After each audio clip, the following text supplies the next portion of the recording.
The story of Rome begins not with certainty, but with myth and legend, intertwined with fragments of historical truth. According to Roman tradition, twin brothers Romulus and Remus were born to a Vestal virgin named Rhea Silvia and the god Mars. Fearing these divine children, a jealous king ordered them drowned in the Tiber, the river. Perhaps knowing their destiny, carried them gently downstream, where they washed ashore at the future site of Rome. There, a she-wolf discovered the abandoned infants, nurturing them with her milk, until a shepherd named Faustulus found and raised them as his own.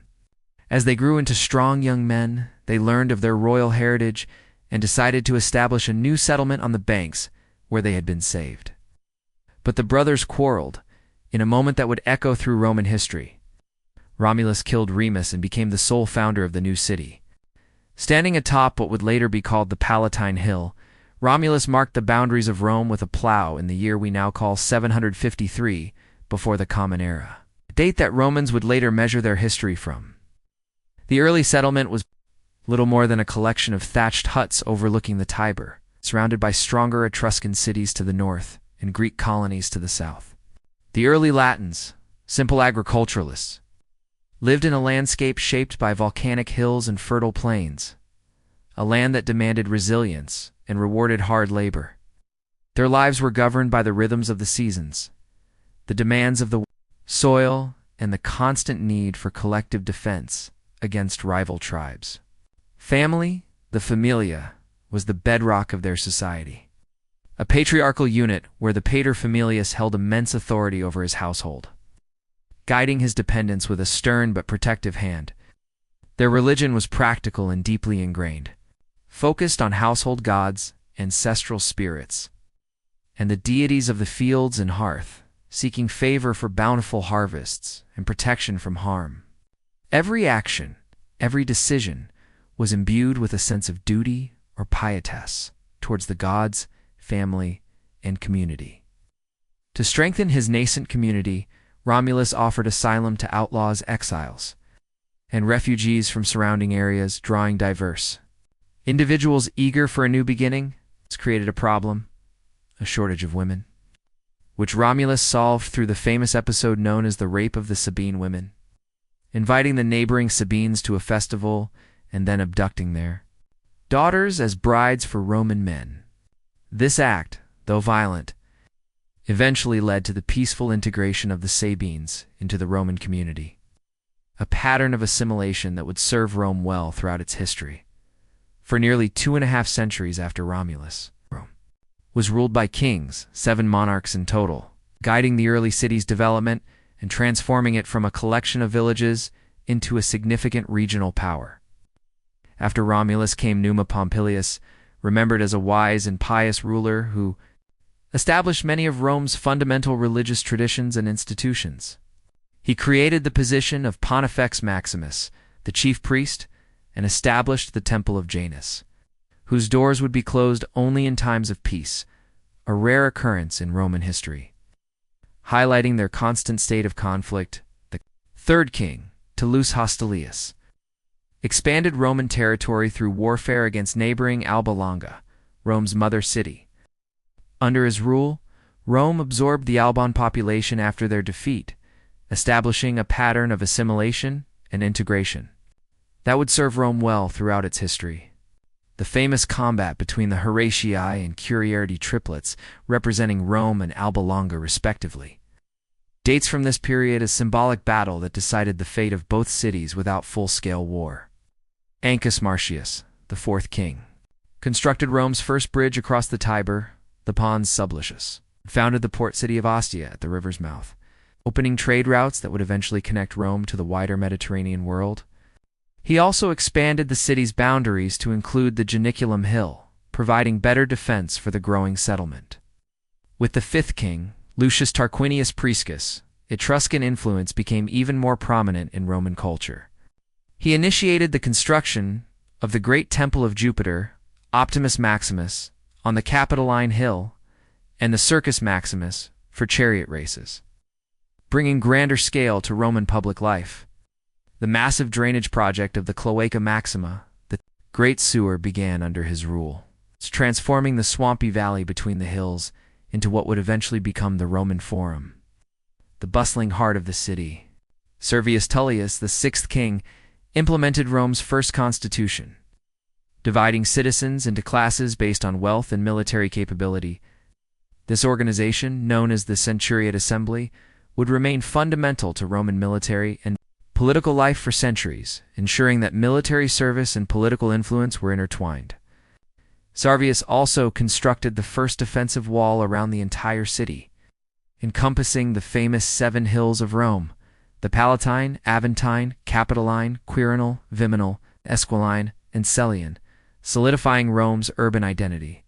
The final King Lucius Tarquinius Superbus, Tarquin the Proud, ruled as a tyrant.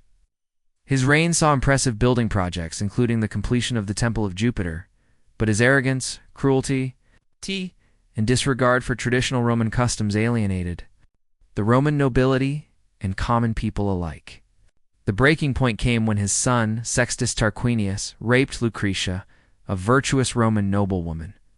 This outrage provoked a rebellion led by Lucius Junius Brutus and Lucretia's husband, Lucius Tarquinius Collatinus. 9 BCE, the monarchy was overthrown. Tarquin and his family fled into exile, and the Roman Republic was born. This new system of government, designed to prevent the concentration of power in any single individual, would shape not only Rome's future, but influence political thought for millennia to come. Looking back at this foundational period, we can see how Rome's early experiences shaped its character. From its beginnings, Rome displayed remarkable adaptability, absorbing influences from Etruscans and Greeks, while developing its own distinct identity. Rooted in practicality, discipline, and a strong sense of civic duty, the early Romans established traditions of military discipline, practical engineering, and legal organization that would serve as foundations for their later empire. The city that began as a small cluster of villages grew to include multiple settlements across the 7 hills, connected by paths that would become the famous streets of Rome. By the end of the monarchy, the population had swelled to, perhaps, 35,000 people, making it one of the largest cities in central Italy, though still modest compared to what it would become. Roman society in this early period was organized around the family, with the paterfamilias, the male head of household, wielding nearly absolute authority over his dependents. Religious observance was meticulous, with Romans believing that proper rituals maintained the pax deorum, peace with the gods, essential for the city's prosperity. As you drift deeper towards sleep, envision these early Romans, farmers and warriors, priests and craftsmen, laying the groundwork for what would become the eternal city. From simple beginnings on the Tiber's banks, Rome would eventually stretch its influence across 3 continents and establish an empire unlike any the world had seen before. But that expansion was still to come. For now, as the kings departed from history, Rome stood at the threshold of its Republican era, ready to embark on the path to greatness that would make its name immortal. Asterisk, as the last king of Rome fled into exile. The people stood at the dawn of a new era. The monarchy that had guided the city's early growth was gone, replaced by a bold experiment in governance that would shape the destiny of Rome for the next 5 centuries. The newly established republic was designed to prevent the concentration of power that had led to tyranny under Tarquinius Superbus. 2 annually elected magistrates called consuls replaced the king, each holding supreme executive and military authority, and crucially, each able to veto the other's decisions. System ensured that no single person could dominate Roman politics. Behind these consuls stood the Senate, a council of elders drawn from noble families, whose advice carried enormous weight and whose decrees, though not formally laws, were almost always followed. The early republic faced immediate threats to its existence. The exiled king sought allies among neighboring cities, while the powerful Etruscan lord Lars Porsena besieged Rome. According to legend, a Roman hero named Horatius Cocles held a bridge against the Etruscan army single-handedly, while his comrades destroyed it behind him, saving the city from capture, a tale that exemplified Roman courage and self-sacrifice. Rome's internal politics proved as challenging as its external enemies. The Republic was initially dominated by patricians, hereditary nobles who controlled both political and religious institutions, monopolizing the consulship and priesthoods. The majority of citizens, known as plebeians, found themselves excluded. From power and often trapped in debt bondage to patrician landowners, leading to profound social and economic grievances, this tension between the orders would shape Roman politics for centuries. The first major social crisis came when plebeian soldiers, the backbone of Rome's military might, withdrew from the city to the Sacred Mount in history's first recorded general strike. This drastic action forced patricians to create the office of tribune of the plebs, magistrates who could veto legislation harmful to plebeian interests. Tribunes were declared sacrosanct, meaning anyone who harmed them faced religious condemnation and death, providing a vital protection for the common people. The next significant development came with the creation of the 12 Tables, Rome's first written law code, posted in the Forum for all to see. These laws brought transparency to what had been secretive legal procedures controlled by patricians. Though still favoring the elite in many respects, the 12 Tables represented a crucial step toward greater equality under the law and established the principle that laws should be public knowledge, accessible to all citizens. As Rome resolved these internal challenges, it gradually expanded its influence throughout central Italy. The city fought numerous wars against neighboring peoples, the Volsci, Aqui, Sabines, and most significantly the Etruscans.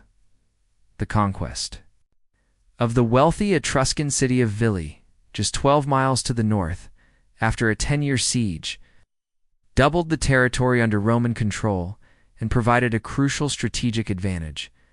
This expansion faced a devastating setback when Celtic Gauls, migrating from the north, defeated the Roman army at the Allia River in 390 BCE and proceeded to sack Rome itself. Most of the city was destroyed, though defenders held out on the Capitoline Hill. According to legend, sacred geese in the Temple of Juno warned Romans of a night attack, saving the citadel.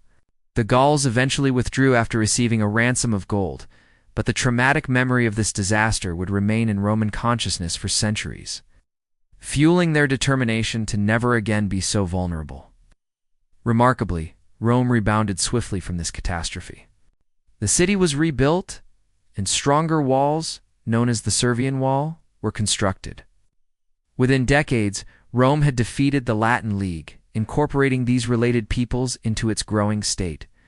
Some Latin communities received full Roman citizenship, others partial rights, and others remained allies, establishing patterns of graduated citizenship and legal rights that would become a hallmark of Roman statecraft. Providing incentives for loyalty and integration, the middle years of the Republic saw significant political reforms that further integrated the plebeians into the political system. The Licinian Sextian laws of 367 BCE required that one consul must be a plebeian, opening the highest office to non-patricians. Over subsequent decades, plebeians gained access to all major magistracies and religious offices. And by the early 3rd century BCE, the distinction between patrician and plebeian had largely faded in terms of political opportunity with wealth. Rather than birth increasingly determining political influence, this process of social integration helped Rome avoid the destructive class conflicts that plagued many Greek city-states, allowing it to present a more unified front to external enemies. Rome's growing power inevitably brought conflict with other regional powers. Through 3 grueling wars against the mountain peoples of central Italy, known as the Samnite Wars 343 to 290 BCE, Rome extended its control from coast to coast across the Italian peninsula, demonstrating its military superiority and strategic depth. As Rome consolidated its position in central and southern Italy, it encountered the sophisticated Greek cities of Magna Graecia, the Greater Greece in southern Italy. The most powerful of these, Tarentum, felt threatened by Roman expansion and called for help from Pyrrhus, king of Epirus in Greece. Pyrrhus arrived in Italy with a formidable force, including war elephants, previously unknown to Romans. Despite winning several battles against Roman armies, Pyrrhus suffered such heavy casualties that these Pyrrhic victories depleted his forces. After an unsuccessful campaign in Sicily, Pyrrhus returned to Greece, leaving the Greek cities to face Rome alone. Soon after, Tarentum fell, and Rome controlled the entire Italian peninsula south of the Po River. Rome's governance of this new Italian confederacy showed remarkable wisdom and flexibility. While maintaining firm control of foreign policy and military affairs, Rome allowed allies to retain local autonomy, fostering a sense of partnership rather than subjugation. The extension of various grades of citizenship and legal rights created powerful incentives for loyalty. Roman colonies, placed throughout the peninsula, served dual purposes, rewarding veterans with land while establishing strategic military posts and centers of Roman culture. This Italian alliance system would provide Rome with manpower and resources that far outstripped any rival in the Mediterranean world, a decisive advantage in the conflicts to come. United Italy represented a geopolitical revolution in the ancient world. Large territorial state with centralized leadership but flexible enough to accommodate local diversity. Rome's attention soon turned beyond Italy to Sicily, fertile and strategically vital island where Carthage, a powerful maritime empire centered in North Africa, controlled the western portion. When a group of Italian mercenaries called Mamertines requested Roman protection against the Syracusans and Carthaginians in Sicily, Rome faced a momentous choice. Intervention would mean war with Carthage, a naval power with centuries of maritime experience that Rome utterly lacked. The Senate's decision to accept the Mamertines' appeal triggered the First Punic War. This conflict forced Rome to develop naval capabilities from scratch. After early defeats, Romans captured a Carthaginian ship and used it as a template to build their own fleet. They equipped these vessels with a corvus, a boarding bridge that allowed Roman soldiers to use their superior infantry skills in naval combat, turning sea battles into land engagements. Despite catastrophic losses to storms in battle, Roman persistence eventually prevailed. Carthage ceded Sicily to Rome, paying a substantial indemnity.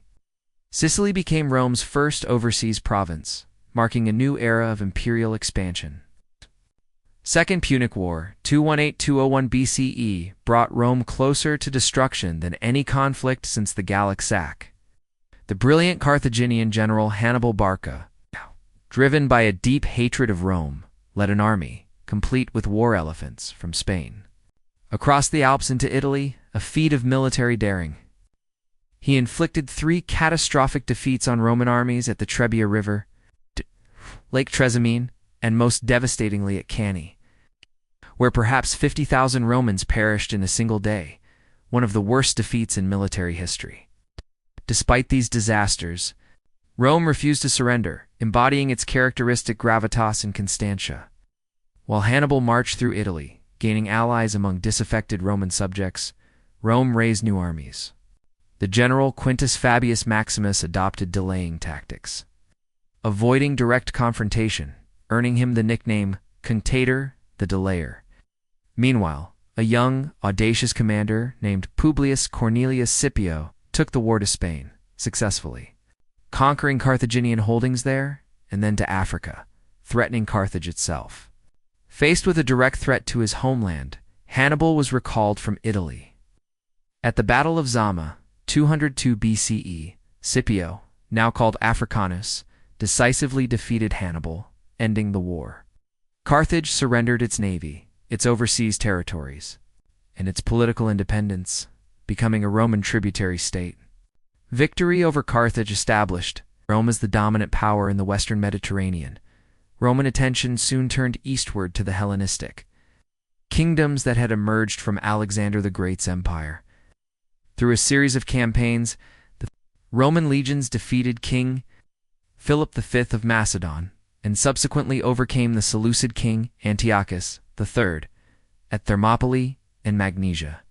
The ancient kingdom of Macedon was divided into 4 republics under Roman supervision, and Greece itself eventually came under direct Roman rule. The same year, a Third Punic War, 149–146 BCE, driven by Roman fear and the relentless cry of Carthago, Delenda est, Carthage must be destroyed, ended with the complete destruction of Carthage, its lands allegedly sown with salt. These conquests transformed Roman society profoundly. Enormous wealth, in the form of tribute, plunder, and new tax revenues, flowed into Italy from the new provinces, enriching the state treasury and private individuals. Slaves captured in war became abundant, changing the nature of Italian agriculture.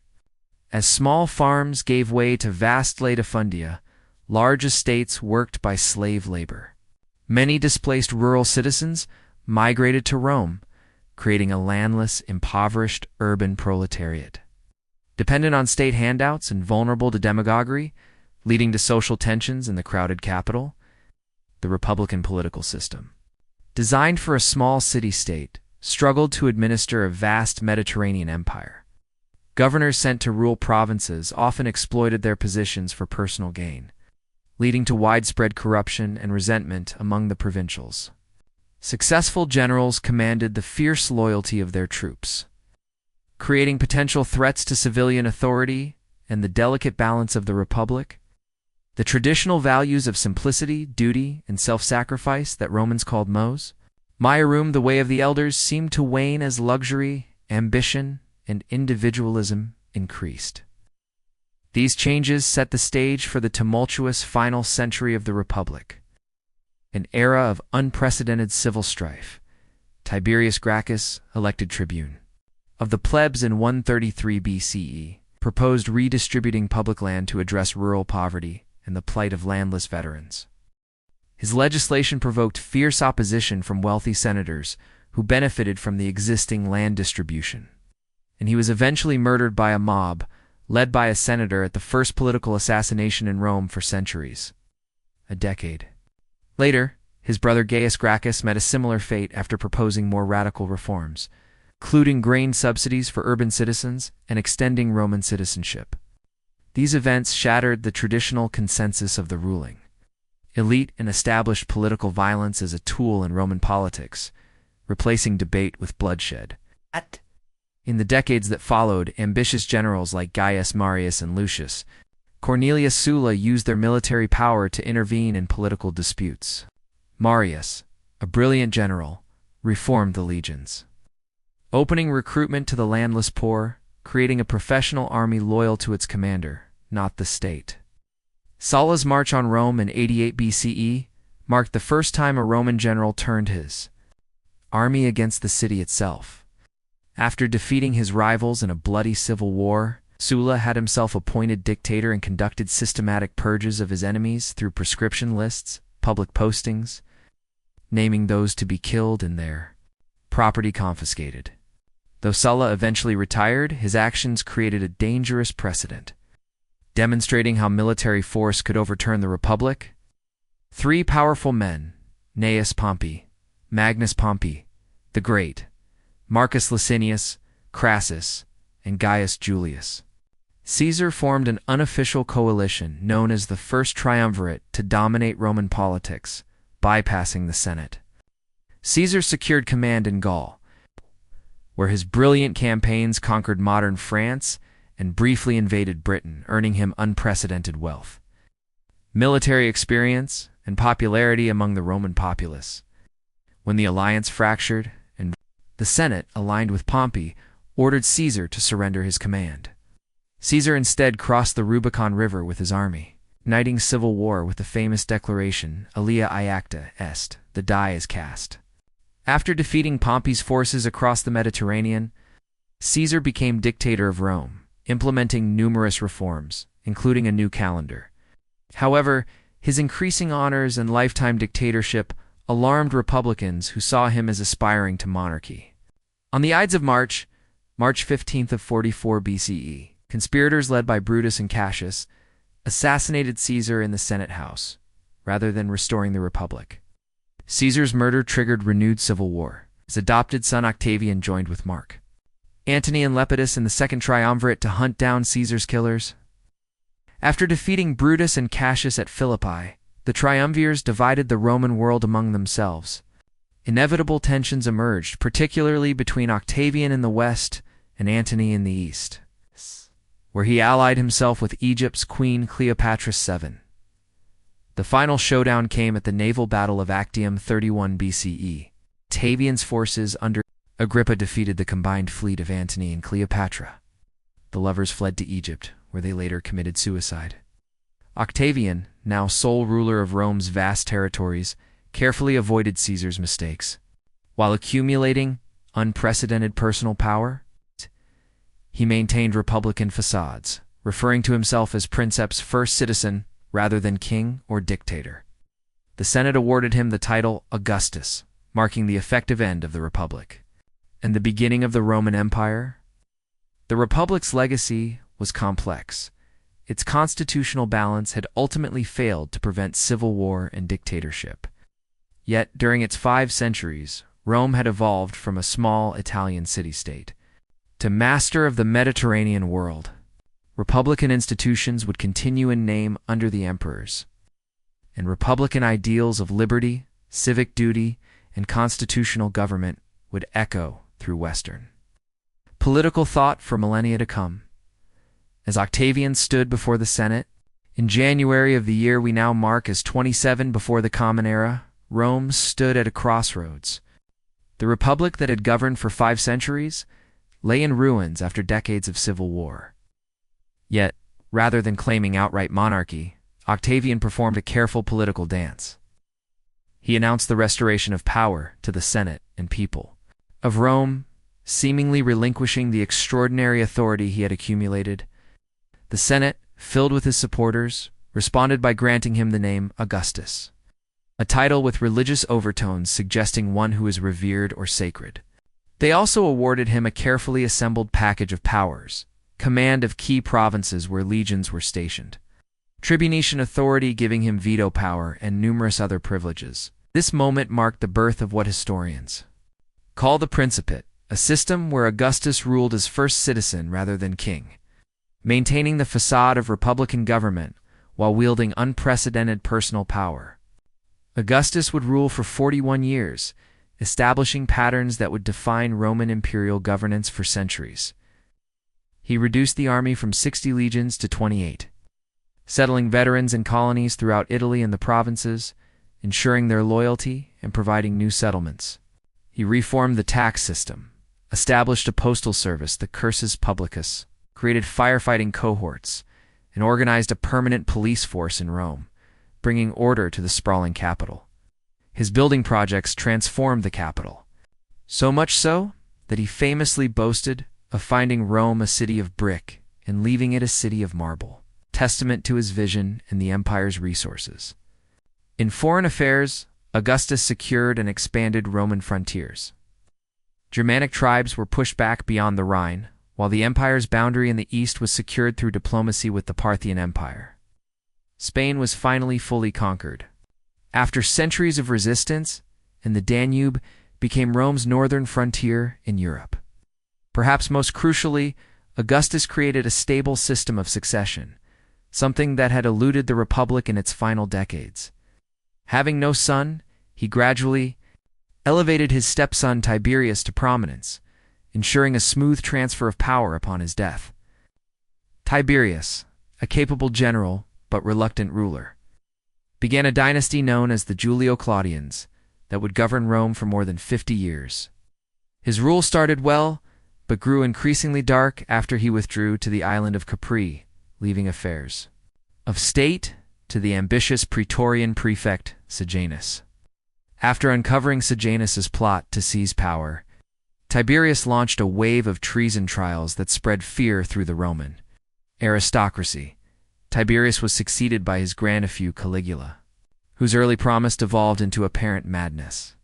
Stories of his excesses, cruelty, and bizarre behavior, including plans to make his horse a consul, may be exaggerated by hostile sources. But his assassination, after just 4 years of rule, speaks to his unpopularity among the Roman elite. Praetorian Guard, the emperor's household troops, then elevated Claudius to the throne. Despite physical disabilities that had led his family to sideline him, Claudius proved an able administrator during his 13-year reign. He expanded the empire, conquering Britain and incorporating new provinces in the east.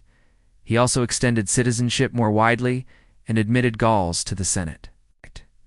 Recognizing that Rome's future lay in provincial integration rather than Italian domination. The Julio-Claudian dynasty ended with Nero, who began his reign promisingly under the guidance of the philosopher Seneca and the Praetorian prefect Boris.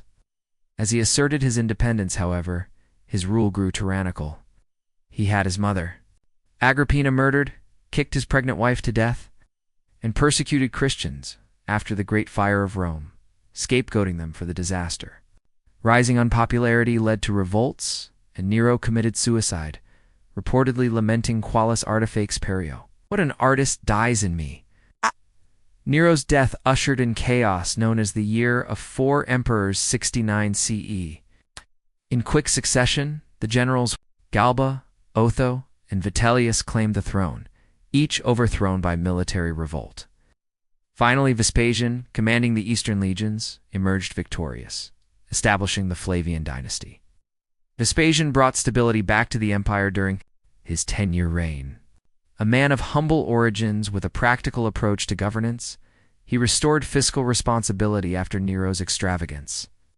His greatest architectural legacy was beginning construction of the Flavian Amphitheater, better known today as the Colosseum, built on the site of Nero's opulent palace as a gift to the Roman people, symbolizing a return to public service. His eldest son Titus succeeded him just months before Mount Vesuvius erupted, destroying the cities of Pompeii and Herculaneum. Titus handled this and other disasters, including a fire in Rome, with such compassion that he was widely mourned when he died after just 2 years of rule. The final Flavian emperor was Domitian, whose 15-year reign witnessed significant military activity along the Danube frontier and in Britain. While an effective administrator, his autocratic tendencies alienated the Senate. His assassination brought the Flavian dynasty to an end.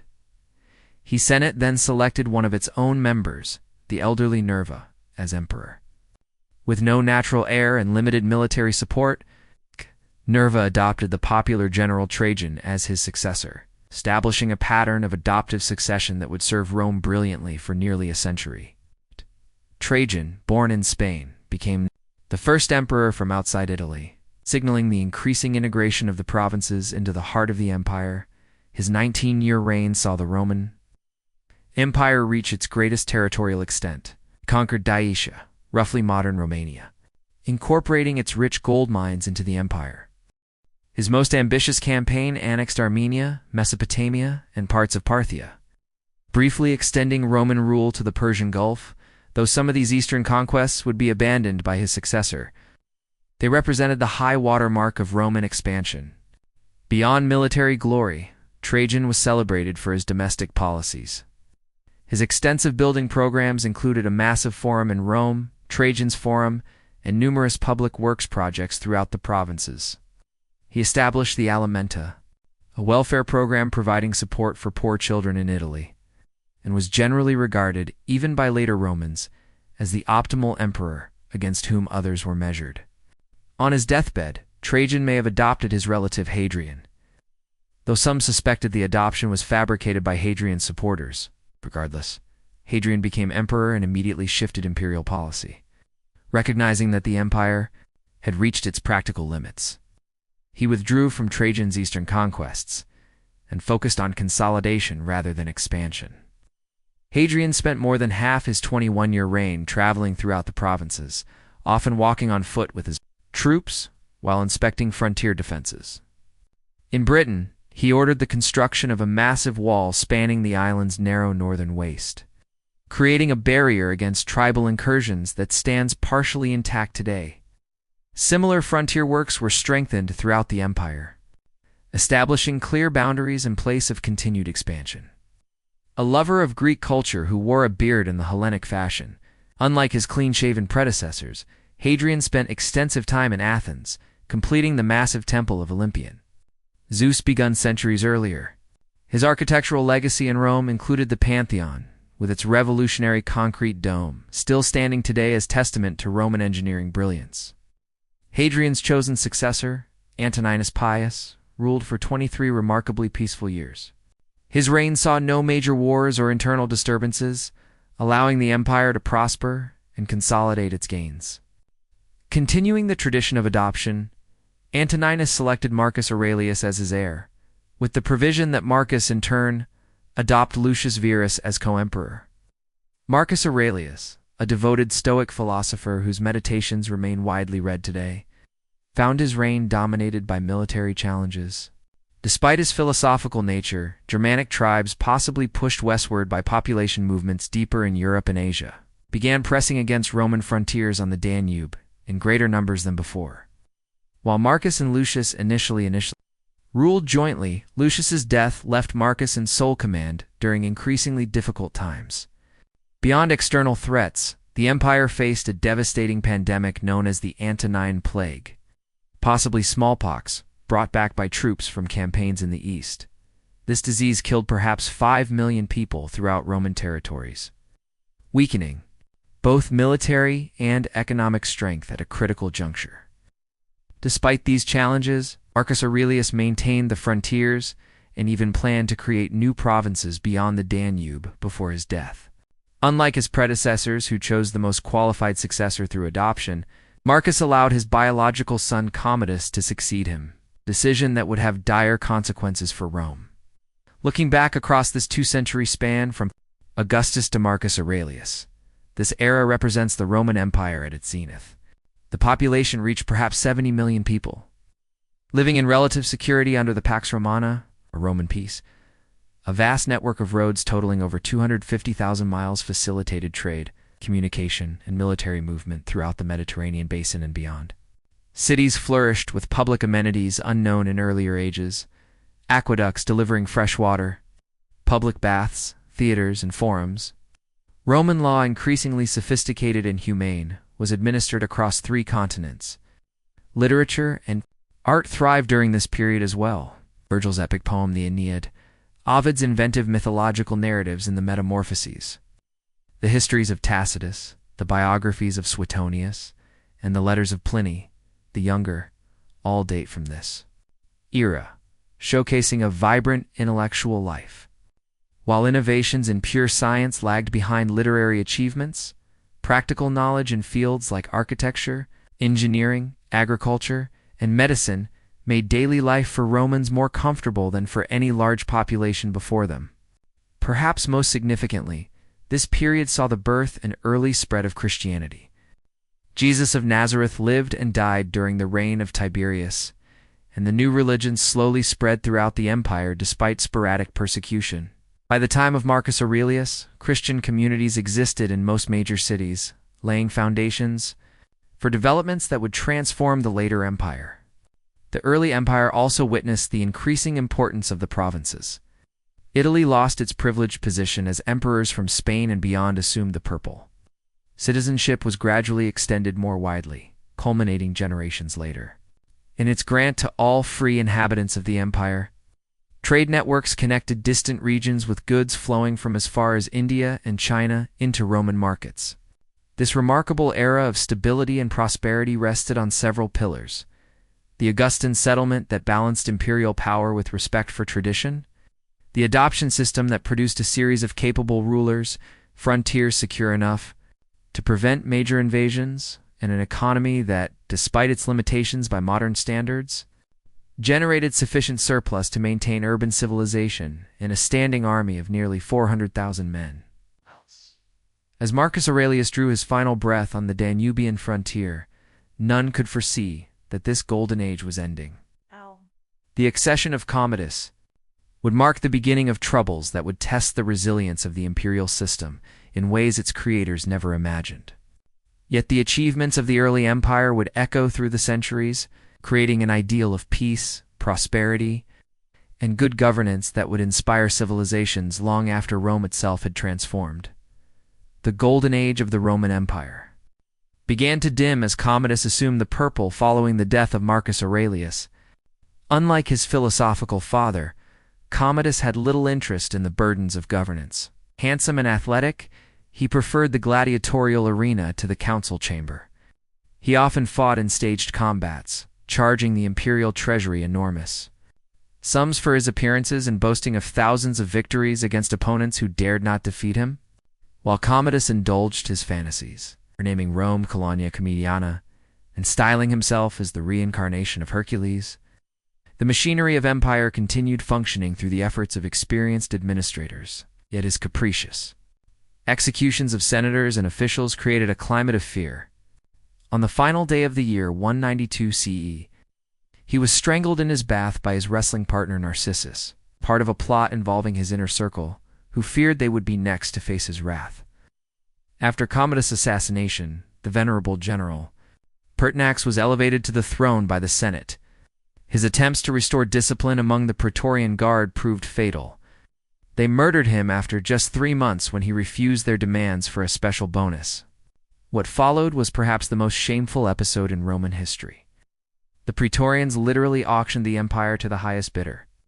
Didius Julianus, a wealthy senator, won this dubious honor, but his reign lasted only 66 days. Provincial armies, disgusted by events in Rome, put forward their own commanders as imperial candidates. From this chaos emerged Septimius Severus, commander of the Pannonian legions, who marched on Rome, disbanded the disgraced Praetorians, and established a new dynasty. Severus was a capable soldier who secured his position through a combination of military victories and ruthless elimination of rivals. Born in Leptis Magna in North Africa, he was the first emperor from that continent and spoke Latin with an accent, reflecting the empire's increasing diversity. His reign brought significant changes to Roman governance, particularly the increasing militarization of the administration and greater reliance on equestrians rather than senators for key positions, eroding the Senate's traditional power. During his 18-year rule, Severus conducted successful campaigns in the east against the Parthian Empire, creating the new province of Mesopotamia with its rich farmlands. He also traveled to Britain to strengthen Hadrian's Wall and campaign against the Caledonians in Scotland. It was there in the northern outpost of Abericom, modern York, that he died, reportedly advising his sons to enrich the soldiers and scorn everyone else, a stark summary of his priorities. Those sons, Caracalla and Geta, were intended to rule jointly, but their hatred for each other made cooperation impossible. Within a year, Caracalla had his brother murdered in their mothers' arms in order to damnatio memoria, erasing Geta from official records and monuments. Caracalla then embarked on a reign of terror against his brother's supporters. Despite his cruelty, Caracalla issued one of the most significant edicts in Roman history, the Constitutio Antoniana Edict of Caracalla in 212 CE, granting Roman citizenship to all free men within the empire. While partially motivated by a desire to increase tax revenue, this decree formalized the evolution of Rome from city-state to universal empire, where citizenship was defined by law rather than ethnic origin. Caracalla was assassinated while campaigning in the east, stabbed to death by a soldier as he relieved himself along a road. The Severan dynasty continued through a series of rulers connected by the remarkable women of the family, particularly Julia Misa, sister-in-law of Septimius Severus, who engineered the rise of her grandsons Elagabalus and later Alexander Severus. Elagabalus scandalized Rome with his religious devotion to the Eastern sun god whose name he bore, attempting to make this cult supreme over traditional Roman worship. His alleged effeminacy, including reports that he married a male charioteer, further alienated traditional Romans. After 4 years, the Praetorians murdered him and threw his body into the Tiber. Alexander Severus, just 13 when he ascended the throne, ruled under the regency of his mother, Julia Mamaea. His 13-year reign attempted to restore good relations with the Senate and traditional values, but military challenges were mounting. A new Persian dynasty, the Sassanids, replaced the Parthians and posed a greater, more aggressive threat in the east. Meanwhile, Germanic tribes increased pressure on the Rhine and Danube frontiers. When Alexander negotiated with Germanic tribes rather than fighting them, his troops mutinied and proclaimed Maximinus Thrax, a giant former shepherd from Thrace, as emperor. Maximinus represented a new type of emperor, a soldier of humble origins with little education or refinement, who rose through military merit alone. Though an effective general, his harsh taxation to fund military campaigns made him deeply unpopular with civilians. The Senate, desperate to restore their influence, supported a revolt led by the elderly governor Gordian and his son in Africa. When they were quickly defeated, the Senate appointed two of their own members, Pupienus and Balbinus, as coemperors. Maximinus marched on Italy, but was murdered by his own troops as they besieged Aquilare. The Senate's appointees were themselves soon killed by the Praetorian Guard. Elevated the 13-year-old Gordian III, grandson of the earlier claimant. This dizzying sequence of emperors and usurpers inaugurated what historians call the crisis of the 3rd century, 235 to 284 CE. Over the next few decades, at least 26 men claimed the imperial title, most ruling for just a few years before meeting violent ends. The Roman world seemed to be unraveling as the imperial office became the prize in an endless, destructive military lottery. External threats compounded the internal chaos. The Emperor Decius and his son died fighting Goths at the Battle of Abritus in 251 CE, the first Roman emperor to fall in battle against foreign enemies. The Emperor Valerian suffered an even worse fate. Captured alive by the Sassanid Persian king Shapur I in 260 CE, and allegedly used as a human footstool before being skinned after death and stuffed as a trophy. Unprecedented humiliation. For Rome, with central authority collapsing, the empire began to fragment. In the west, a Gallic empire encompassing Gaul, Britain, and parts of Spain broke away under a succession of local rulers, like Postumus. In the east, the desert trading city of Palmyra, under the ambitious Queen Zenobia, established control over provinces from Egypt to Asia Minor, challenging Roman authority. Economic crisis accompanied political disintegration as the currency was repeatedly debased to pay the armies, triggering severe inflation that crippled trade and undermined the economy. It seemed Rome's 1,000-year story might be approaching its end. Yet even in this darkest hour, resilient structures and capable individuals emerged to pull the empire back from the brink. The turning point came with the accession of Claudius II, Gothicus, in 268 CE in his brief 2-year reign. He defeated Gothic invaders in the Balkans so decisively that he earned the title Gothicus, though he died of plague. His work was continued by Aurelian, acclaimed by his troops following Claudius's death. Aurelian's 5-year reign, 272 to 75 CE, earned him the title Restitutor, Orbis Restorer of the World. He defeated the Palmyrene Empire, bringing Queen Zenobia to Rome in golden chains for his triumph. He then recovered the breakaway Gallic provinces, reunifying the empire. To protect Rome itself from barbarian raids, he built a massive new wall circuit that still stands partially intact today, a stark admission of the city's vulnerability.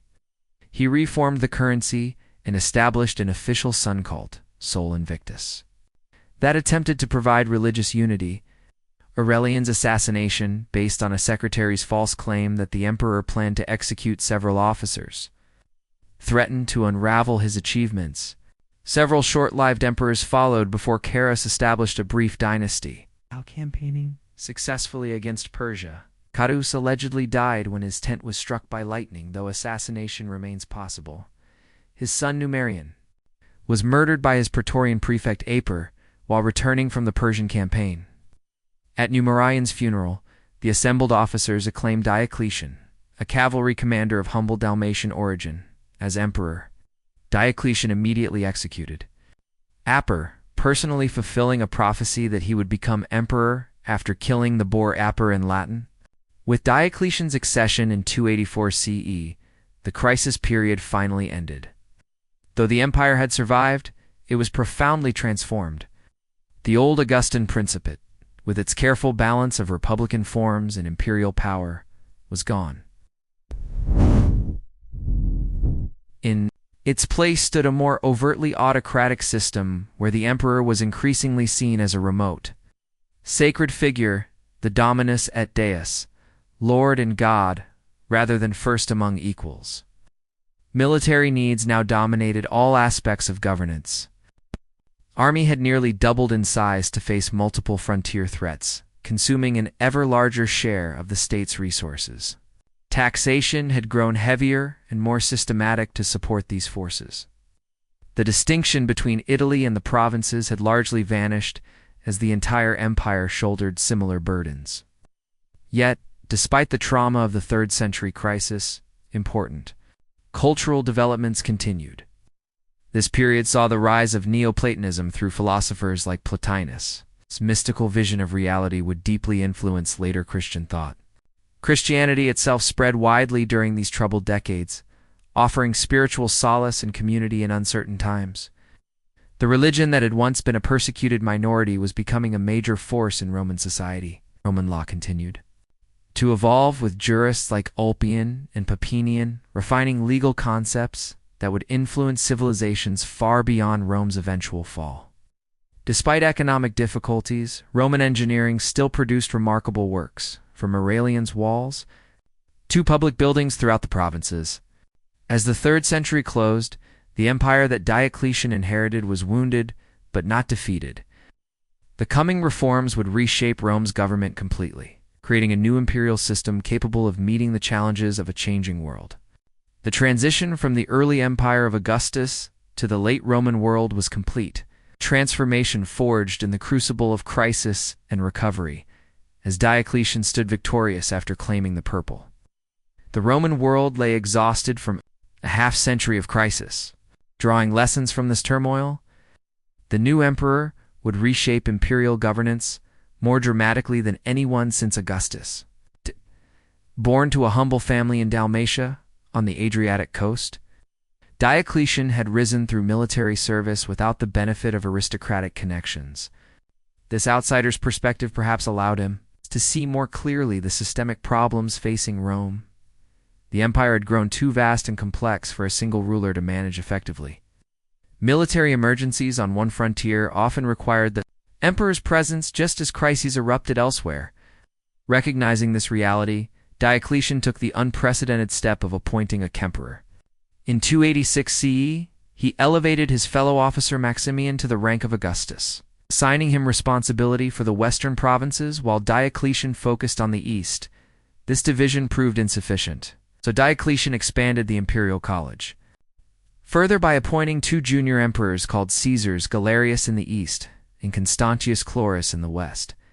This system, known as the Tetrarchy, or Rule of 4, divided administrative responsibilities while maintaining the fiction of a unified empire.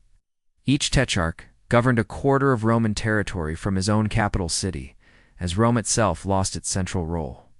The arrangement included a plan for orderly succession. After 20 years, the senior Augusti would retire, allowing the Caesars to be promoted and select new junior colleagues. This mechanism aimed to prevent the succession crises that had plagued the 3rd century. Beyond restructuring imperial leadership, Diocletian reorganized the empire's administrative geography. Provinces were subdivided into smaller units, nearly doubling their number, but making them more manageable.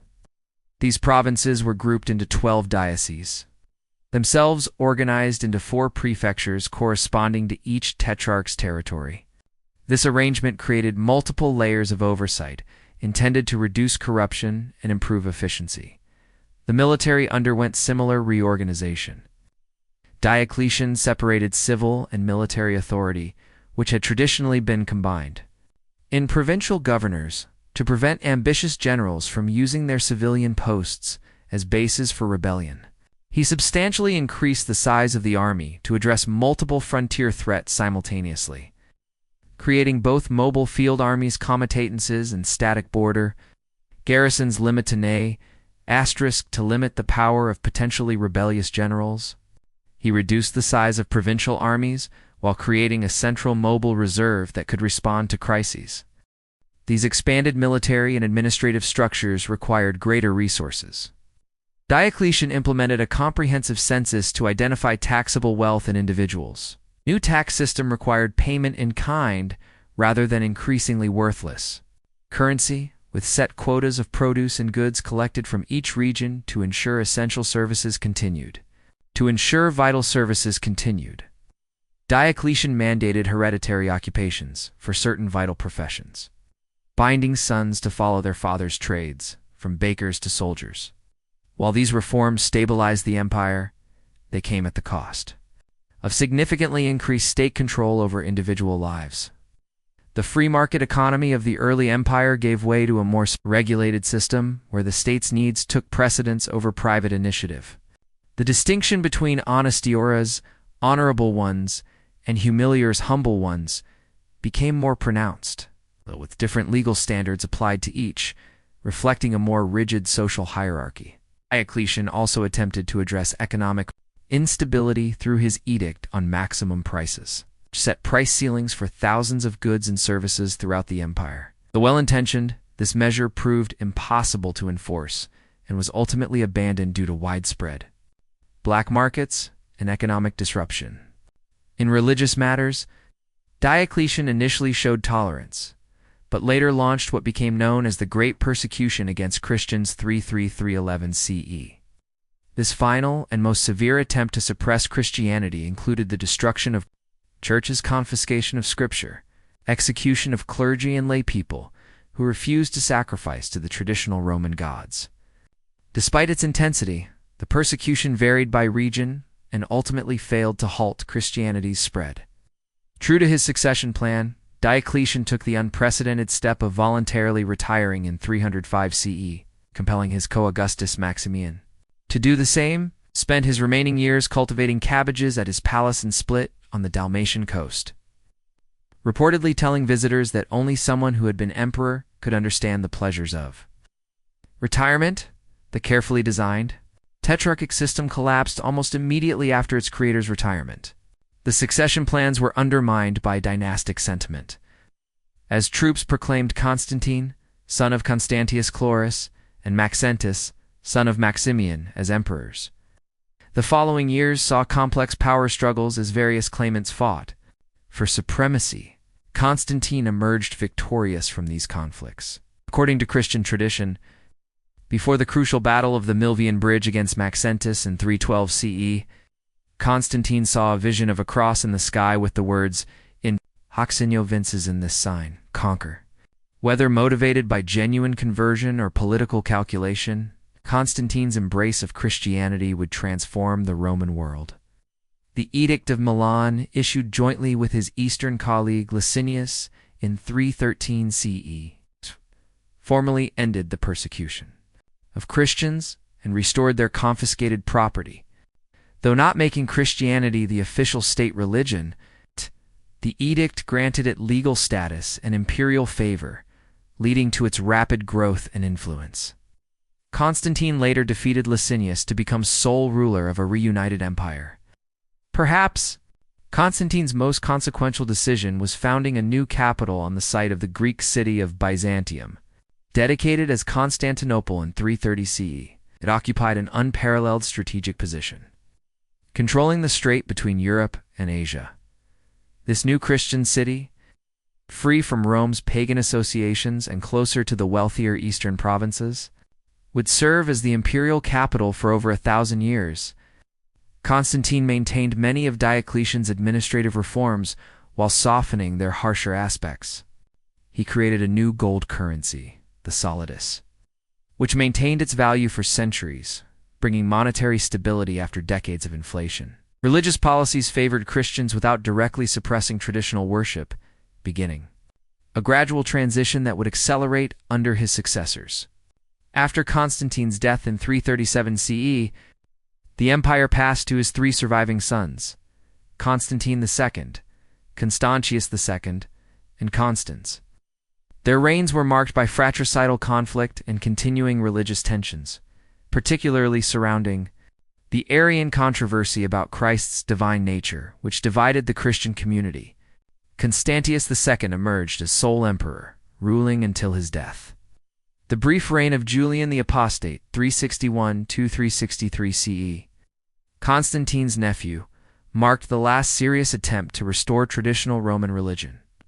Raised as a Christian, but secretly converting to paganism, Julian sought to revitalize classical culture and reduce Christian privileges during his 18-month rule.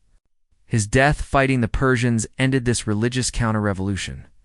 The emperors who followed Julian maintained Christianity's favored position. Under Theodosius, the first 379–395 CE, Christianity became the official state religion. Edict of Thessalonica 380 CE established Nicene Christianity as the empire's sole legitimate faith, while subsequent edicts closed pagan temples and prohibited traditional sacrifices. The millennium-old religious traditions that had sustained Rome since its founding were now officially abandoned. Theodosius faced significant external challenges beyond religious matters. His predecessor Valens had suffered a catastrophic defeat at Adrianople in 378 CE against Gothic forces, with perhaps two-thirds of the Eastern field army destroyed and Valens himself killed. This battle demonstrated the growing military threat posed by Germanic peoples seeking land within the empire.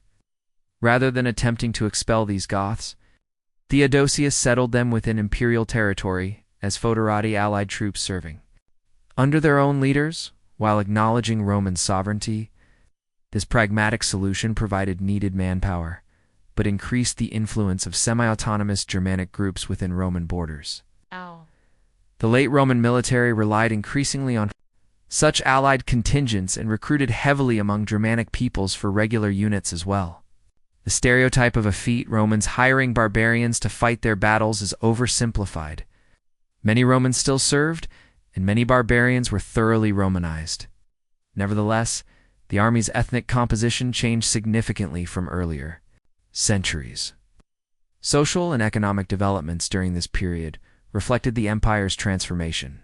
Christianity reshaped cultural values, emphasizing otherworldly salvation over classical civic virtues. The urban middle classes declined as imperial service and large agricultural estates dominated economic life.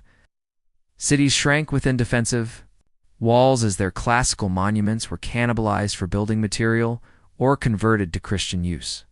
Yet, amid these changes, remarkable cultural achievements continued. This era saw the flowering of patristic literature as Christian thinkers like Ambrose, Jerome, and Augustine developed sophisticated theological and philosophical systems that would influence Western thought for centuries. In law, the Theodosian Code compiled imperial legislation, creating a systematic legal reference that preserved Roman jurisprudence for future generations. Upon Theodosius's death, the empire was divided between his sons Arcadius in the east and Honorius in the west. Though theoretically temporary, this division would prove permanent. While the eastern and western courts maintained the fiction of a unified empire, they increasingly pursued separate interests and faced different challenges. The eastern half, wealthier and better protected geographically, would endure for another 1,000 years is what modern historians call the Byzantine Empire, though its citizens continued to call themselves Romans. The western half faced existential challenges that would lead to its collapse within a single lifetime. As the 4th century closed, the transformed Roman state bore little resemblance to the Principate of Augustus. The emperor now ruled as an Oriental-style monarch, addressed as Dominus rather than Princeps. Officials bowed before the imperial presence, which was increasingly secluded behind elaborate court ceremonial. Christianity had displaced traditional religion, altering fundamental assumptions about society and human purpose. Yet for all these changes, the essential continuity of Roman governance remained. The empire still controlled roughly the same territories as under the Antonines. Latin and Greek remained the languages of administration. Roman law still regulated daily life. Citizens still identified as Romans, even as what that identity meant evolved with changing circumstances. The stage was now set for the final act of the Western Empire's long drama. As Germanic pressure on the frontiers increased and internal resources dwindled, the Western emperors would face challenges that would ultimately prove insurmountable. The coming century would witness the end of direct Roman rule in the West, even as the eastern half adapted and survived. As the 5th century dawned, the Roman world stood divided between the sons of Theodosius. While technically ruling a single empire, Arcadius in Constantinople and Honorius in Milan presided over increasingly separate realms. Both young emperors relied heavily on powerful advisors, Rufinus in the east and Stilicho in the west. The resulting court's intrigues would weaken imperial authority at precisely the moment when Rome faced its greatest external challenge. Court intrigues would weaken imperial authority at precisely the moment when Rome faced its greatest external challenge. The catalyst for the coming crisis was the arrival of the Huns from the Eurasian steppes. Their westward migration pushed Germanic peoples against and ultimately across the Roman frontiers in unprecedented numbers. The most immediate threat came from the Goths, who, after the death of their leader Fritigorn, united under an ambitious new king named Alaric. Alaric's Goths settled within the empire as foederati, since their victory at Adrianople felt mistreated by imperial authorities. When their demands for better terms were rebuffed, they revolted and began moving through the Balkans, alternately negotiating with and threatening both Eastern and Western imperial courts. Stilicho himself, of partial Vandal ancestry but thoroughly Roman in culture and loyalty, handled the Gothic threat with a combination of military action and diplomacy. However, his efforts were undermined by suspicion from both imperial courts, each fearing he sought to control the entire empire. After Stilicho's execution on charges of treason in 408 CE, the Western Empire lost its most capable defender. With Stilicho gone, Alaric saw opportunity, invaded Italy, and accomplished what had not happened in 8 centuries. The sack of Rome itself in 410 CE, though the Goths remained in the city only 3 days, and the damage was relatively contained. The psychological impact on the Roman world was immense. Jerome, writing in Bethlehem, lamented that the bright light of all the world was put out. The whole world perished in one city. After Alaric's death shortly after the sack, the Goths moved into Gaul and eventually settled in Aquitaine. As Roman federates, meanwhile, other Germanic peoples had crossed the frozen Rhine during a particularly harsh winter in 406 CE, pouring into Gaul and eventually Spain. These included Vandals, Suabi, and Alans, who established their own territories within nominally Roman provinces, further fragmenting imperial control. The Western imperial government, now based in Ravenna for better security than Rome, struggled to respond to these multiple incursions. Increasingly, real power rested with the Magister Militum, master of soldiers, the supreme military commander, rather than the emperor himself.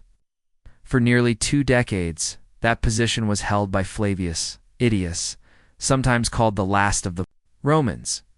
While Aetius worked to maintain what remained of Roman authority in Gaul, a new threat emerged in North Africa. The Vandals, under their king Gazaric, crossed from Spain to Africa in 429 CE, conquering the wealthy provinces that had long supplied Rome with grain. By seizing Carthage in 439 CE, they established a powerful kingdom and built a fleet that would dominate the Western Mediterranean, cutting off a vital source of revenue and food for Rome. As these settlements of Germanic peoples within the empire were unfolding, Western Empire faced its most fearsome opponent, Attila the Hun, having already ravaged the eastern provinces and defeated imperial armies. Attila turned westward. Invading Gaul in 451 CE, Aetius cobbled together a fragile coalition of Roman forces and Germanic federates, including Visigoths that confronted the Hunnish army at the Battle of the Catalonian Plains. This desperate defense halted Attila's advance in Gaul. The following year, 452 CE, Attila invaded Italy. Rome seemed doomed until an embassy led by Pope Leo I somehow persuaded the Hun to withdraw, while later accounts would attribute this to divine intervention. Practical factors likely included disease in Attila's army, food shortages in ravaged Italy, and possibly bribes from Constantinople. Attila's death shortly after this campaign and the subsequent collapse of Hunnish power gave Rome a brief respite. That same year, however, court intrigue led to the murder of Aetius on the orders of Emperor Valentinian III.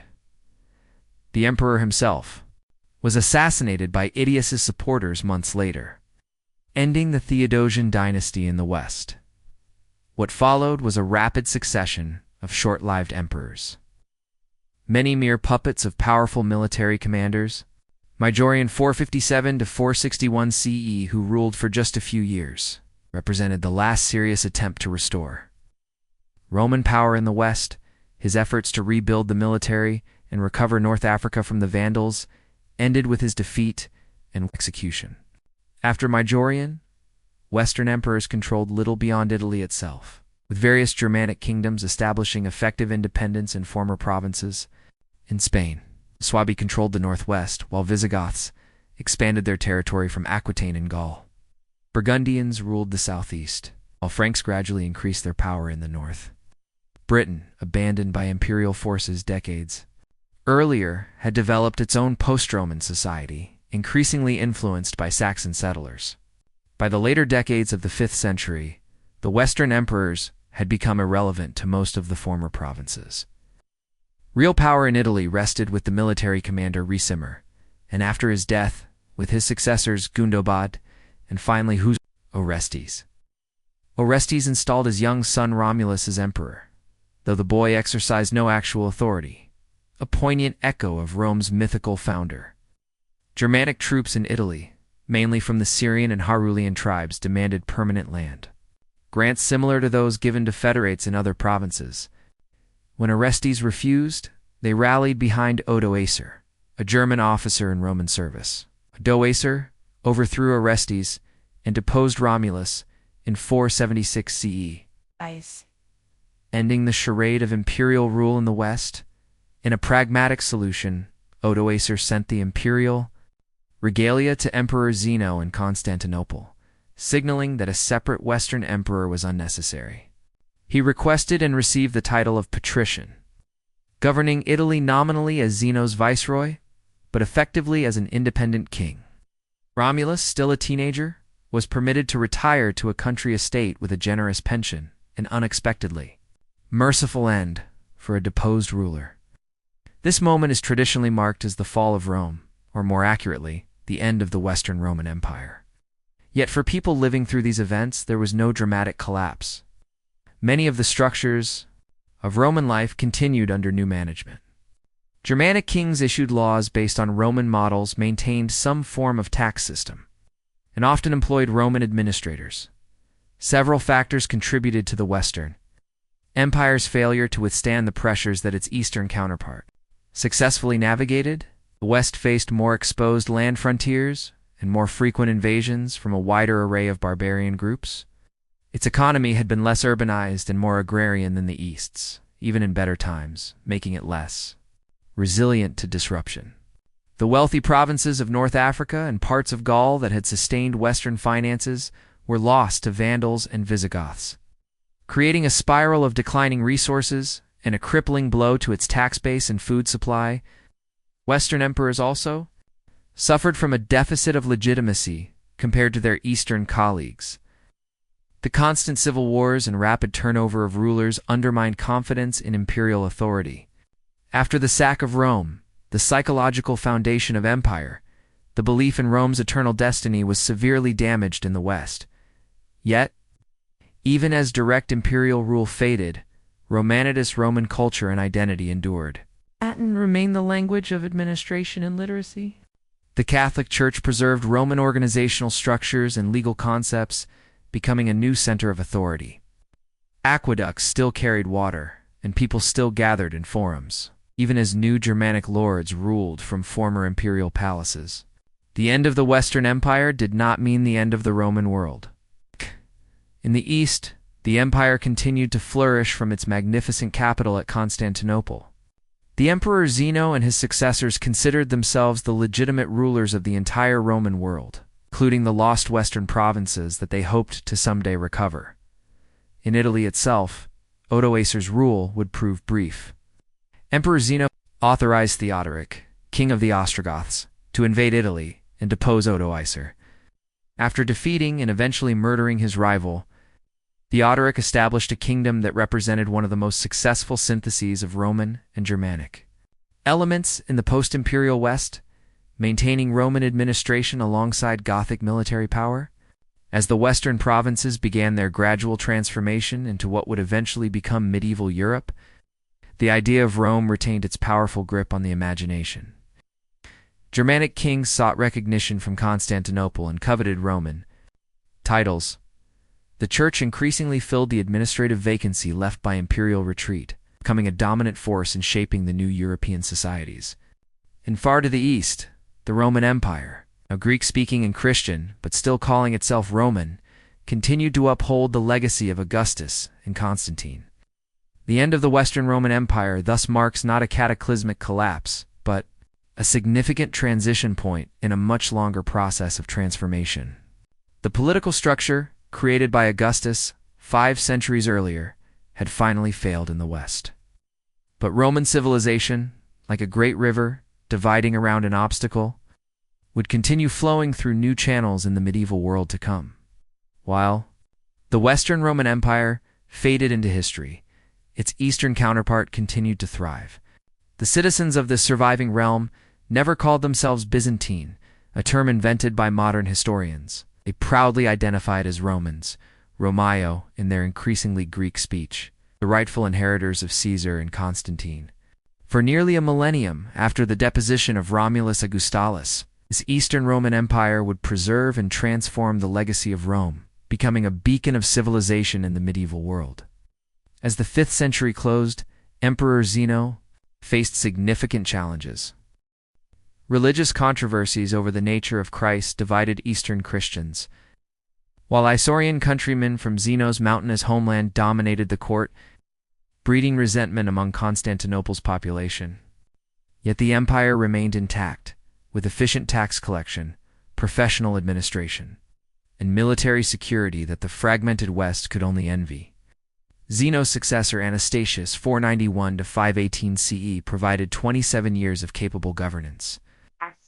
Careful financial stewardship replenished the treasury, amassing a massive surplus, while his construction of the Long Walls protected Constantinople's landward approaches.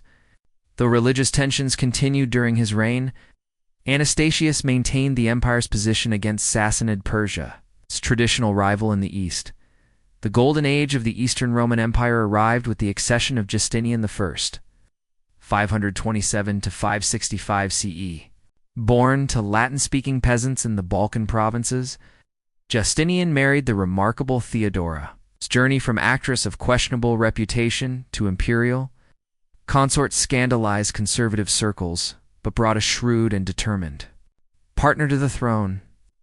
Justinian's ambition was nothing less than the restoration of imperial unity, the Renovatio Imperii. He dispatched his brilliant general Belisarius to recover North Africa from the Vandals. Belisarius accomplished this mission with remarkable speed and efficiency in 534 CE, turning the wealthy grain-producing region to imperial control. Emboldened by this success, Justinian authorized the invasion of Ostrogothic Italy. The Italian campaign proved far more difficult. What was planned as a swift reconquest became a 20-year struggle, 535 to 554 CE, that devastated the peninsula. Though imperial forces eventually prevailed, capturing Ravenna and defeating the last Gothic resistance, the cost was enormous. Italy, once the heart of Roman power, lay economically ruined. Parts of Spain were also recovered, but Justinian's dream of full Western restoration remained elusive. These military campaigns stretched imperial resources already strained by intermittent warfare with Persia. The situation worsened dramatically when bubonic plague reached Constantinople in 541 CE, killing perhaps 40% of the city's inhabitants and spreading throughout the Mediterranean basin. This demographic catastrophe reduced tax revenues and military recruitment, creating fiscal problems that would plague Justinian's successors. Despite these challenges, Justinian's reign witnessed remarkable achievements. The magnificent church of Hagia Sophia, with its revolutionary dome spanning 108 feet, remains one of the world's architectural marvels, a testament to Byzantine engineering and artistic vision. Even more enduring was the Corpus Juris Civilis, a comprehensive compilation and reform of Roman law that preserved classical legal principles for future generations. This legal code would eventually form the basis of many European legal systems. It represents one of Rome's most significant legacies to the modern world. After Justinian's death, the empire entered a difficult period. His successor Justin II lost much of Italy to the Lombards, while warfare with Persia drained resources. Subsequent emperors, Tiberius II and Maurus, maintained imperial defenses, but struggled with diminishing resources. Maurus's attempts to reform the military led to his overthrow and execution by the usurper Phocas. The 7th century brought unprecedented challenges to the empire. Under Shah Khosrow II, Persia launched massive invasions, capturing Syria, Palestine, Egypt, and much of Anatolia. Jerusalem fell, and the true cross, most sacred of Christian relics, was carried to the Persian capital as a trophy. Persian forces reached the Bosphorus, opposite Constantinople itself. In this moment of supreme crisis emerged one of Rome's greatest emperors, Heraclius 610 to 641 CE, who had overthrown the tyrant Phocas. Heraclius personally led the imperial counterattack in a series of brilliant campaigns, driving deep into Persian territory, enforcing a peace that restored all lost provinces and the true cross. This stunning reversal appeared to secure eastern frontier permanently. Yet even as Heraclius celebrated his triumph, a new power was emerging in the Arabian desert. Guided by the Prophet Muhammad and inspired by the new faith of Islam, Arab armies erupted into Roman and Persian territories.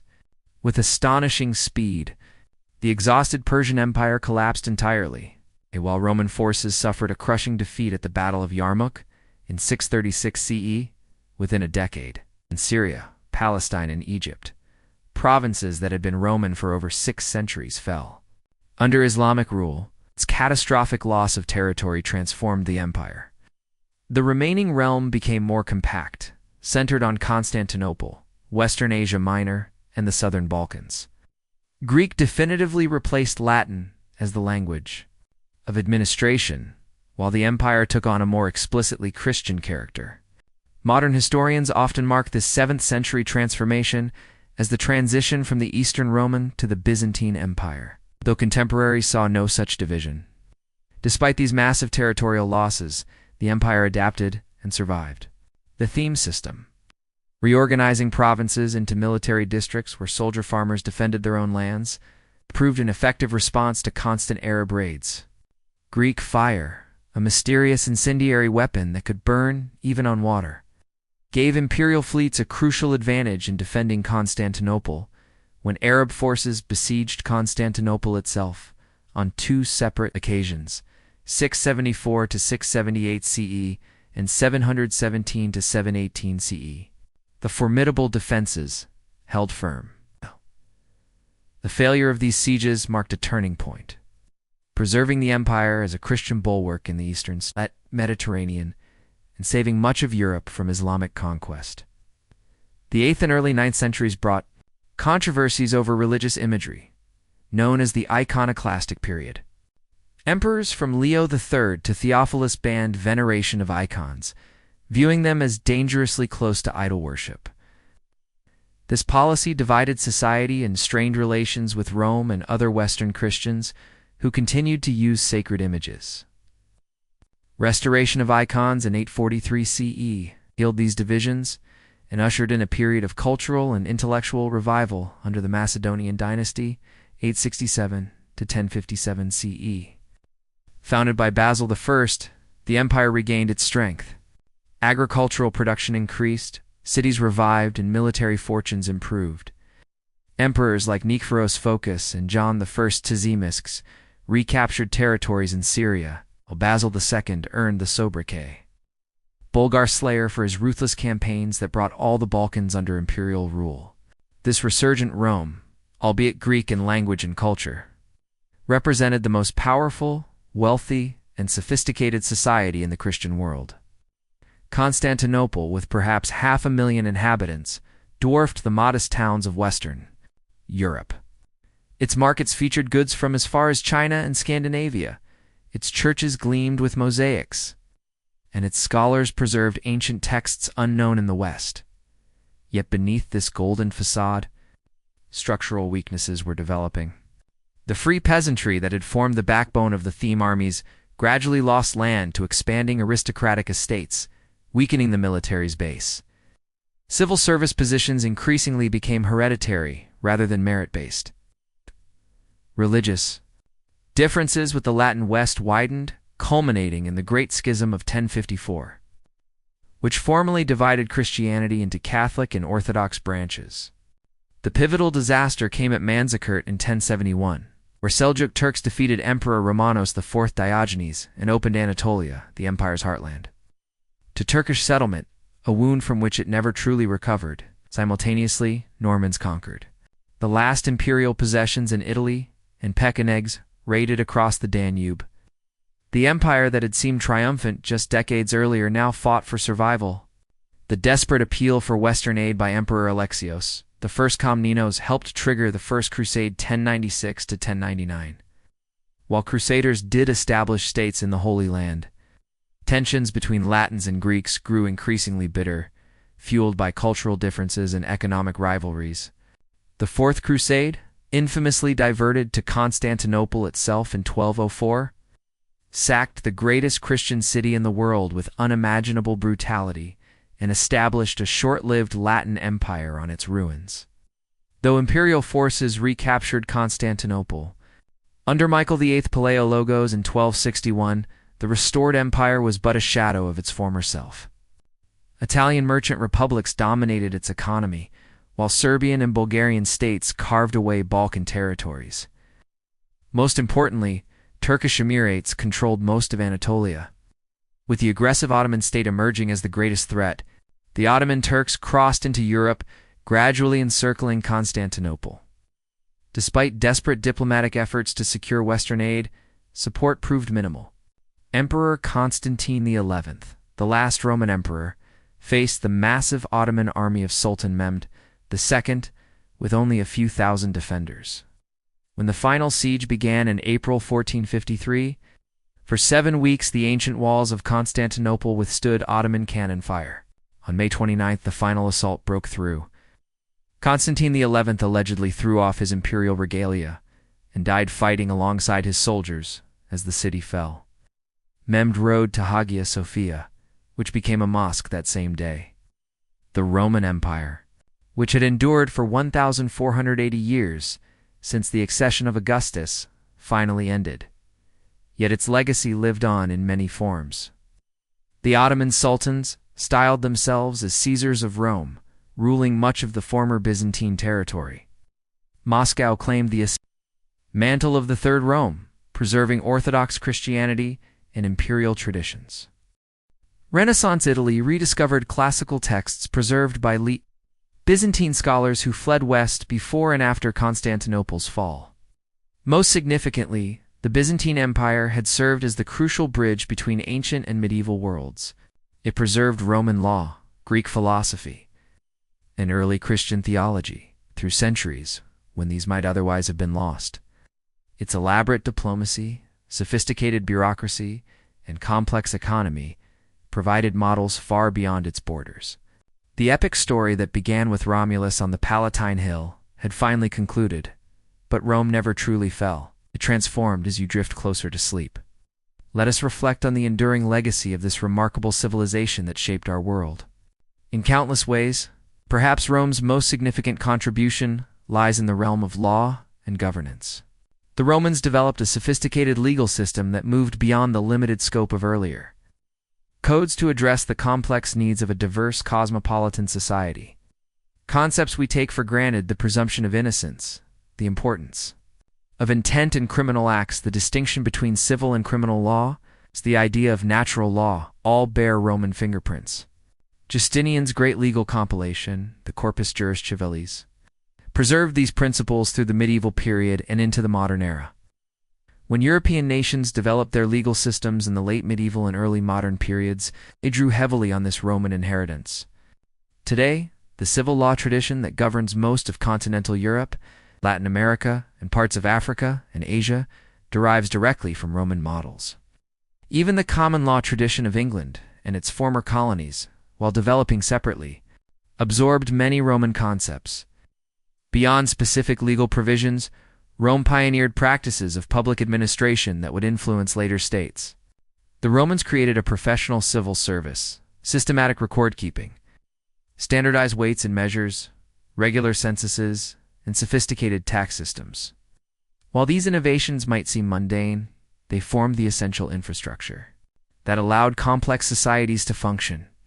The very idea of citizenship, a formal legal status conferring rights and responsibilities, owes much to Roman practice. Rome's gradual extension of citizenship to conquered peoples offered a path to integration that helped sustain the empire for centuries.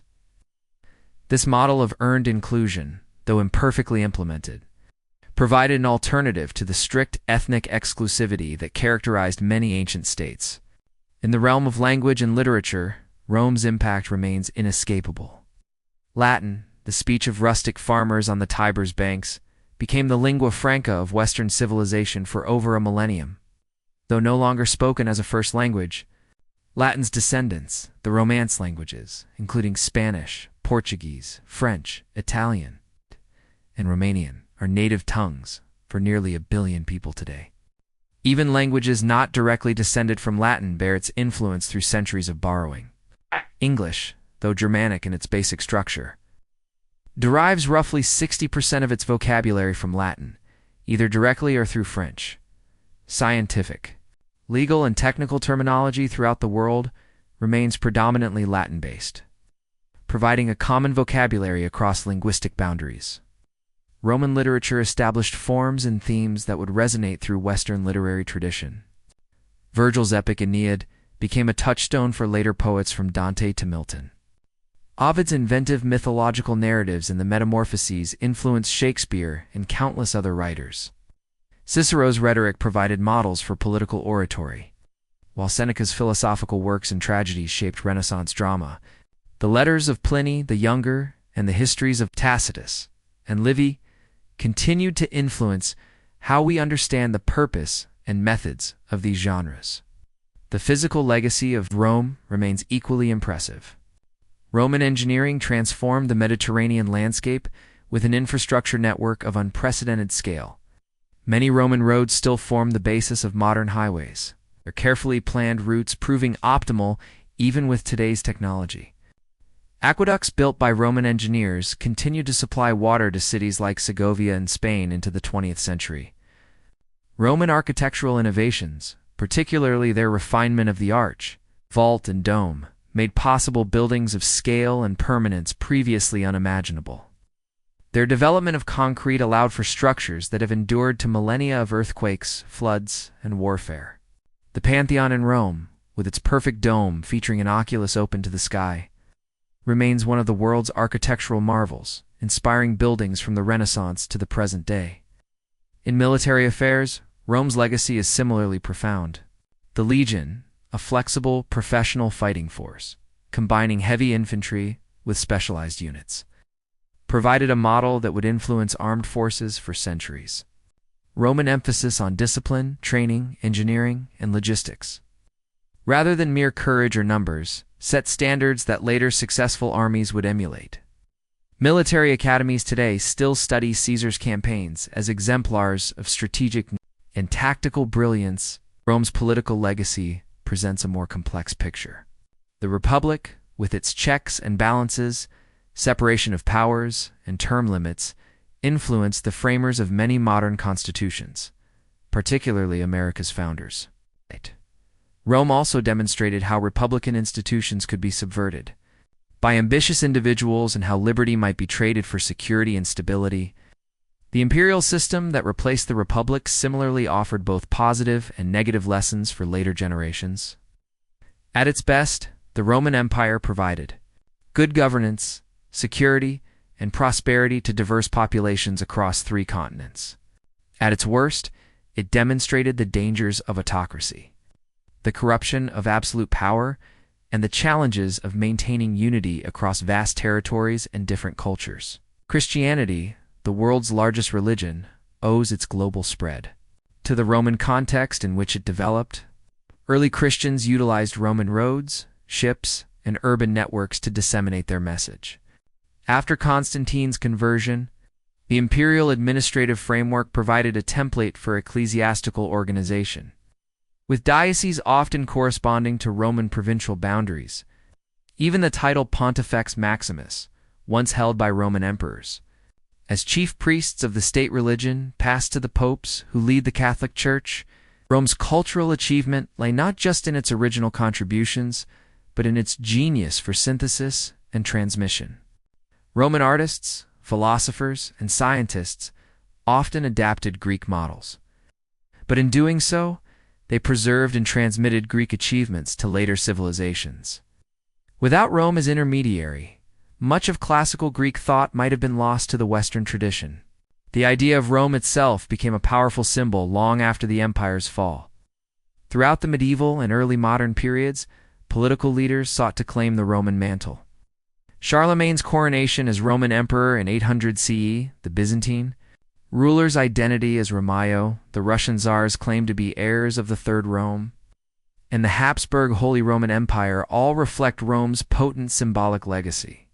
Even Nazi architecture and Mussolini's fascist imagery consciously evoked Roman imperial grandeur, showing the persistent, if sometimes misused, power of Roman symbolism. Asterisk, perhaps most fundamentally, Rome bequeathed to later civilizations a cosmopolitan vision. The idea that diverse peoples could participate in a shared cultural and political community while maintaining aspects of their distinct identities, though imperfectly realized in practice. This Roman ideal of a world brought together under law and common citizenship, rather than divided by ethnic or religious boundaries, remains a powerful aspiration in our own increasingly interconnected global society. Rome also demonstrated both the heights humanity can achieve and the depths to which it can sink. The same civilization that produced the wisdom of Marcus Aurelius also featured the excesses of Caligula. The society that built the Pantheon also staged the brutal gladiatorial games. This complex legacy reminds us that human achievements are always mixed with human failings, that civilization itself is always both inspiring and flawed. As you fall deeper into sleep, imagine how different our world would be without Rome's enduring influence. Our legal systems and languages, our architecture and engineering, our political institutions and religious organizations, all would be profoundly transformed without the Roman experience.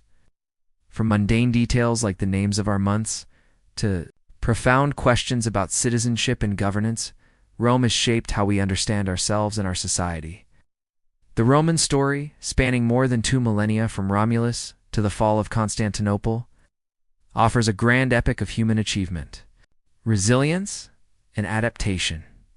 Through rises and falls, triumphs and disasters, the Roman world evolved while maintaining connections to its past. Even after the empire ceased to exist as a political entity, its shadow continued to influence everything that followed. Drift off to sleep. Take comfort in this continuity of human experience. The same stars that shone over Augustus as he transformed Rome from brick to marble now shine on us. The same human hopes, fears, and dreams that motivated Romans for security, prosperity, meaning, and beauty motivate us still. In that shared humanity lies, perhaps, Rome's most profound legacy.